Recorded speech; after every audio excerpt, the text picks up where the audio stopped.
Oh, yeah. Okay. So the story I was going to tell. You guys reminded me of the story because you were saying you were having a debate about whether or not you needed to buy a bed frame, about whether a bed frame was required.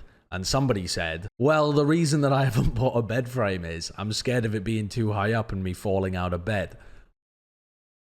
Which in itself, ridiculous. If you hold that opinion, get yourself looked at. Unless you're a monkey who normally lives in a tree, or you are a small child who has brain of monkey and often falls out of bed, that's not an acceptable excuse for not owning a bed frame. I haven't fallen out of bed since I was, I don't know, maybe 5, something like that. I don't exactly know what it was. I'm sometimes violent in bed. Fucking hell. All right, that came out wrong. That's not exactly what I meant. No, sorry. No.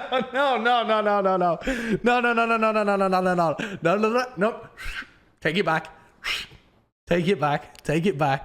What I meant was sometimes I'm violent when I sleep. Sometimes I move my arms around a lot. And when I used to sleep, so let me explain my former sleeping arrangement.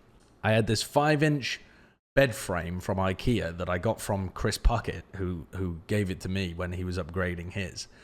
And I put that in a walk-in closet, and I used to sleep in a walk-in closet because the actual bedroom was better to use as an office.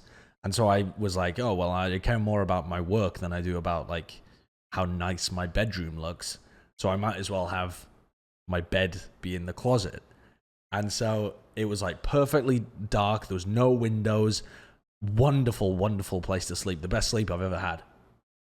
And when Beth would stay over when we first started dating, when she would sleep next to the wall, because I had it butted up against the wall because we're in a closet, I would like nudge her in the bed until she was butted up against the wall. And then I'd just be kind of, I don't know, squishing her against the wall the entire night.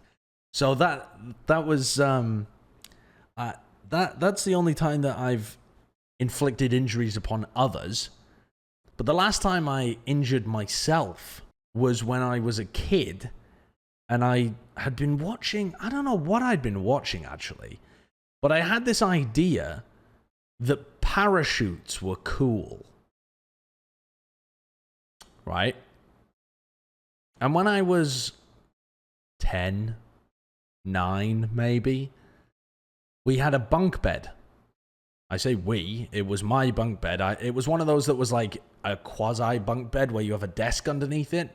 You know, it's like the desk is underneath and you have a chair and like a futon or something underneath the bed. And then you have a bed that's maybe 6 foot tall, 6.5 foot tall, something like that. Now, as a child, I wasn't aware really of how parachutes worked. I just assumed that you could jump from any height, and as long as you were holding a parachute, you're fine. I'm watching like, I don't know, James Bond movies where a guy's jumping out of off a building with a parachute on, Mission Impossible movies, where people are jumping around and they're perfectly fine. So when I was like 9, the best thing we had that was similar to a parachute in my house was a dressing gown. And so me and my sister both picked up our dressing gowns and we got to the top of the bunk bed, ran up to the top of the bunk bed, and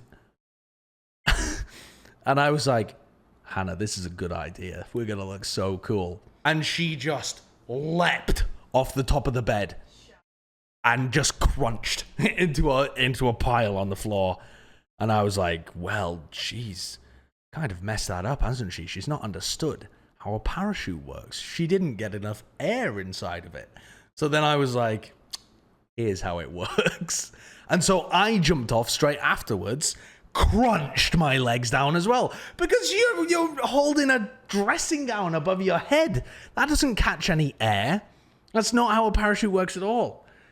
So the last time that I like properly injured myself on a bed or in a bed was when I was like 9, 10 years old, and I just decided to jump down 7 feet thinking that a dressing gown would slow my descent. It's a good job that I didn't decide to test that off larger heights, like off the garage or off the roof or like out of a window or something. Because I truly believed in my child brain that any amount of cloth would just work as a parachute. That you'd just be able to jump from high heights and just be immortal. I don't know why. I don't know why I thought people ever fell if they just had a piece of cloth. Yeah. Actual lemmings. Huh? People were talking about whether or not a bed frame is required. Is a bed frame needed? It's not needed. There you go. Beth believes bed frame not needed.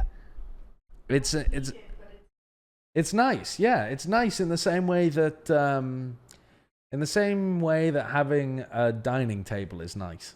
I rang up the people that have my laptop and that are currently holding it hostage, and I said to them, okay, well, I just want to come and pick it up because it's been too long now. I just want to come and pick it up. And they said, all right, I understand. Give us a day or two to find your power supply because they had lost it, and we'll get that to you, and then you can come and pick it up. And so I said, all right, I'll call you back in a day or two.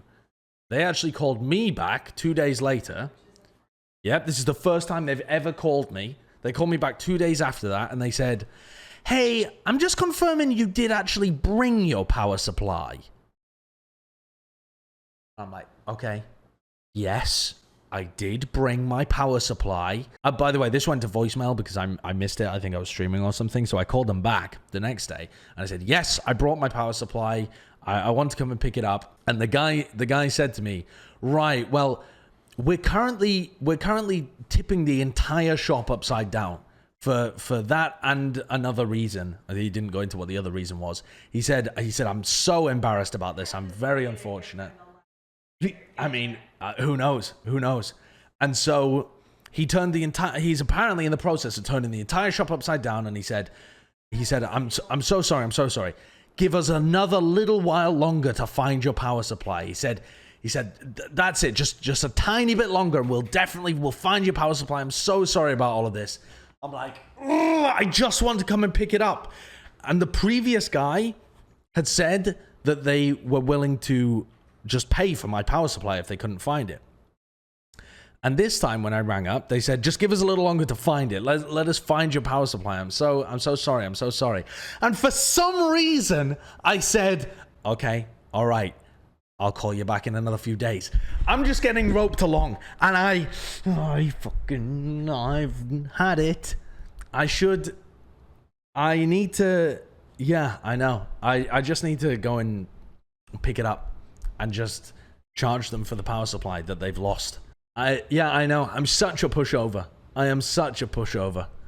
I need to just give Drew the phone number and just speak to my assistant. Speak to my assistant, please. Oh, I can't handle it. Yeah, I need a life manager, you know? Yeah. That's what. I'm sure most of the time that's me. But I don't want to do this. Yeah.